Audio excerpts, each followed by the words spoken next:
achieving the million-hour mark was just another point in the continuum of how great this airplane is going to be. You look from first flight, you look to the first airdrops, the first air refuelings. This is just another milestone in this tremendous airplane's history.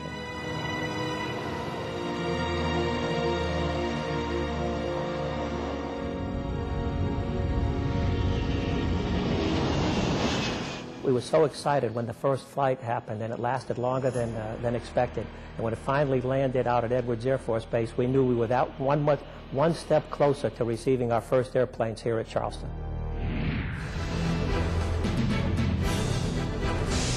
It was certainly an exciting time at Charleston when we started the first squadron. I was fortunate enough to be on the ground to see the arrival of the first aircraft. We all just stopped and looked up. I mean, it really, really took our breath away. You know, like Dad giving you keys to the car, and had some training, but they said, here you go see what it can do. Hurricane Maryland was one of them. Airmen from the Charleston Air Force Base always play a big role in disaster relief around the world.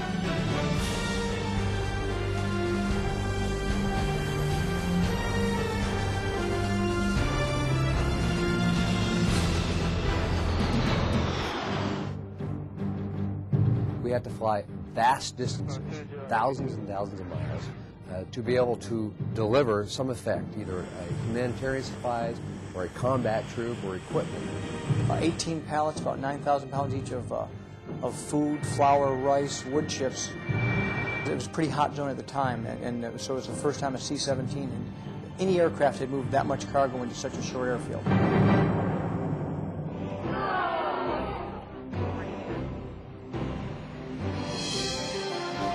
When you have to transport a live animal which is used to be in the ocean, you need very specific requirements. Flying from point A to point B is a critical element. I don't believe there is any other opportunity to do this transport without the C-17.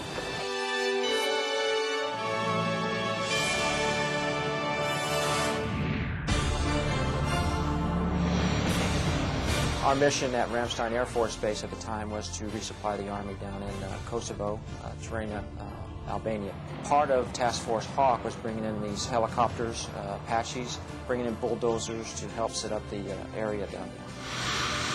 We had an airflow that worked 24 hours, 7 days a week, because it was a combat area and the threat was real down there. I worry more about the crew members and their safety and being burned out than I do about the reliability that the C-17 provides. Missions to Antarctica from McMurdo Station were another challenging mission. The mission was hauling outsized equipment for the National Science Foundation to take it down. We were landing on an ice runway at the time.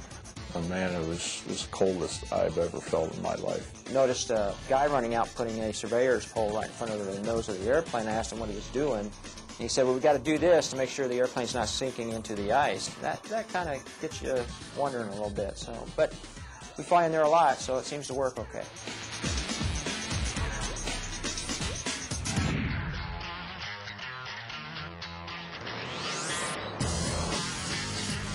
We were going to airdrop in Afghanistan the first night of the war, humanitarian relief supplies.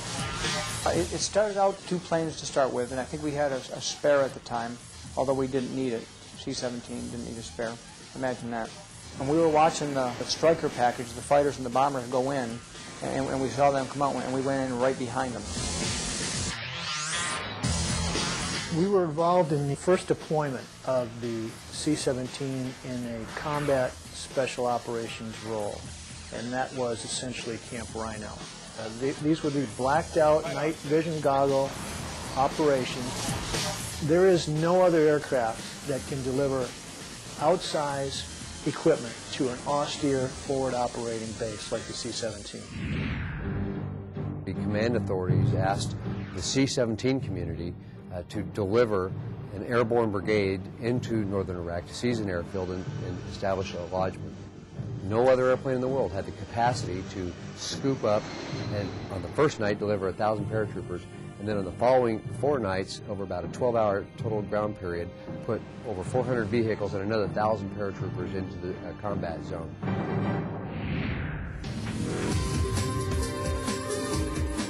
people think of military, they think of destruction. But consider that what we offer to the world is hope. And in order to deliver hope, you have to be able to have access to provide food, blanket supplies, anywhere in the world, depending on the disaster and the challenge. The C-17 can fly anywhere in the world and deliver hope to people. This aircraft, the C-17, was the right investment for the future of air mobility. I think it's wonderful that the Air Force and the Boeing Company are doing this as we lead the force and the future for our nation.